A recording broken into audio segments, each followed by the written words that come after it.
ഇന്ന് തന്നെ ഡൗൺലോഡ് ചെയ്യൂ. കാണൂ നിങ്ങളുടെ ഫേവറേറ്റ് ഷോസ്. നീ ഇന്ന് തന്നെ രഹസ്യമായിട്ട് കണിമംഗലത്തെത്തണം. ഷെൽഫിലെ സ്വർണം മുഴുവൻ എടുത്ത് ചാവി അവിടെ തിരിച്ചു വെക്കണം. അമ്മ പേടിക്കണ്ട, ആരും അറിയാതെ ഞാൻ അവിടെ എത്തിക്കോളാം. ഇതുകൂടി ആയാല് രാധയെ കൊണ്ടുള്ള ശല്യം തീരും.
നീ പറഞ്ഞതുപോലെ ഷെൽഫിന്റെ താക്കോല് ഞാൻ ഏട്ടത്തിയുടെ മുറിയിൽ നിന്ന് എടുത്തിട്ടുണ്ട്.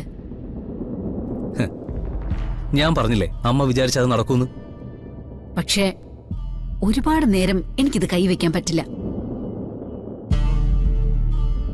നീ ഇന്ന് തന്നെ രഹസ്യമായിട്ട് കണിമംഗലത്തെത്തണം. ഷെൽഫിലെ സ്വർണം മുഴുവൻ എടുത്ത് ചാവി അവിടെ തിരിച്ചു വെക്കണം. അമ്മ പേടിക്കണ്ട, ആരും അറിയാതെ ഞാൻ അവിടെ എത്തിക്കോളാം. ഇതുകൂടി ആയാല് രാധയെ കൊണ്ടുള്ള ശല്യം തീരും. എന്നിട്ട് വേണം എനിക്ക് അച്ഛൻ്റെ അടുത്തേക്കൊന്ന് പോവാൻ. കാര്യങ്ങൾ പതുക്കെ പതുക്കെ നമ്മുടെ കയ്യിലേക്ക് വരികയാണ്.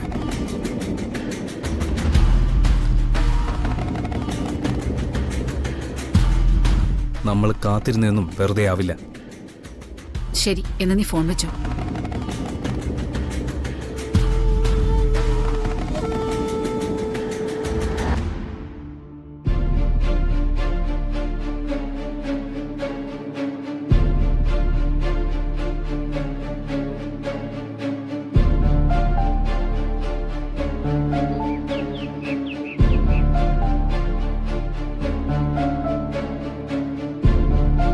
ഹലോ, നമുക്കിന്നൊരു ഗസ്റ്റ് ഉണ്ട്. ഗസ്റ്റോ? ആരാടോ? പിതാവാടാണോ? അല്ലാതെ പിന്നെ ആരാ? ഫിദ മാഡം ഒന്നും അല്ല. വരുന്ന ആള് അർദ്ധരാത്രി വരും. അർദ്ധരാത്രിയോ? ആ നേരത്ത് വരുന്ന ഗസ്റ്റ് ആരാ? കള്ളനാണോ? ആ, കള്ളൻ തന്നെയാ. കണിമംഗലം കൊള്ളയടിക്കാൻ വരുന്ന കള്ളൻ. പിന്നെ കണിമംഗലം കൊള്ളയടിക്കാൻ വരുന്ന കള്ളൻ രാവിലെ തന്നെ നിന്നെ വിളിച്ച് വിവരം പറയല്ലേ? വിളിച്ചു മുത്തശ്ശി. എന്നെയല്ല, ചെറിയമ്മേ. ആ, എന്താടോ കാര്യം? അതെ, ചെറിയമ്മയും ഗൗതം കൂടി സംസാരിക്കുന്നത് ഞാൻ കേട്ടു. അതനുസരിച്ച് ഗൗതം ഇന്ന് രാത്രി ഇവിടെ വരും. കണിമംഗലത്തുള്ള ബാക്കി സ്വർണം കൂടി എടുക്കാൻ. എന്നിട്ട് അതുകൂടി എന്റെ തലയിൽ ഇടാമെന്നും ചെറിയമ്മ പ്ലാൻ ചെയ്തിട്ടുണ്ട്. ആഹാ, എന്നാൽ അതൊന്നും അറിയണമല്ലോ. ഏയ് മുത്തശ്ശി, മുത്തശ്ശി നിക്ക്. ഇപ്പൊ ഇതിൽ നിന്ന് ചെറിയമ്മയോട് ചോദിച്ചാല് ചെറിയമ്മ അത് നിഷേധിക്കും. എന്നിട്ട് ഏട്ടത്തി പറഞ്ഞതുപോലെ ഞാനിത് കൽപ്പിച്ചുണ്ടാക്കിയതാണെന്ന് പറയുകയും ചെയ്യും. അത് കറക്റ്റാ. അല്ല, അപ്പൊ പിന്നെ എന്ത് ചെയ്യും? ചെറിയമ്മയും മകനെയും കൈയോടെ പിടിക്കണം. എന്നിട്ട് അച്ഛന്റെ അമ്മയുടെയും മുൻപിൽ ഹാജരാക്കണം. കണിമംഗലത്ത് ഇത്രയും നാൾ നടന്ന കാര്യങ്ങളൊക്കെ അച്ഛനും അമ്മയ്ക്കും ബോധ്യമാകുകയും വേണം. കണിമംഗലത്ത് നിലവറയിൽ ഇരിക്കേണ്ട ആഭരണം എന്റെ അമ്മയുടെ കഴുത്തിൽ എങ്ങനെ വന്നോന്ന് അവര് തന്നെ എന്റെ അച്ഛനോടും അമ്മയോടും പറയണം. ഓക്കെ, അപ്പൊ ഇന്ന് നമുക്ക് നൈറ്റ് ഷിഫ്റ്റാ? ഓ, മുത്തശ്ശി, ഇത് തന്നെയല്ലേ കറക്റ്റ് വഴി? വഴി കറക്റ്റാ, പക്ഷേ എന്തെങ്കിലും ഒരു പാളിച്ച വന്നാ? ഒരു പാളിച്ചയും വരില്ല. ഇത് ഭഗവാൻ എനിക്ക് കേൾപ്പിച്ചെന്നതാ. നിനക്കുള്ള സകല തെളിവുകളും വരുന്നുണ്ട്, വേണമെങ്കിൽ പിടിച്ചോന്ന് പറഞ്ഞിട്ട്. അത് ചെയ്യാതിരുന്നാ നമ്മളാ മണ്ടന്മാരാവുക. എന്റെ മുത്തശ്ശി, സത്യത്തിൽ ഇതേ എനിക്കിപ്പൊ തന്നെ ത്രില്ല് തുടങ്ങി. പെട്ടെന്നൊന്ന് രാത്രിയായാൽ മതിയായിരുന്നു അല്ലേ? അവരെ രണ്ടുപേരെയും കൈയോടെ പിടിക്കുമ്പോ വേറൊരാള് കൂടി അവിടെ ഉണ്ടാവണം. അതാരാ മുത്തശ്ശി? ഉർവശിക്കുള്ള ശിക്ഷ നമുക്ക് കൊടുക്കാം, പക്ഷേ ഗൗതമിനുള്ള ശിക്ഷ കൊടുക്കേണ്ടത് അയാളാ.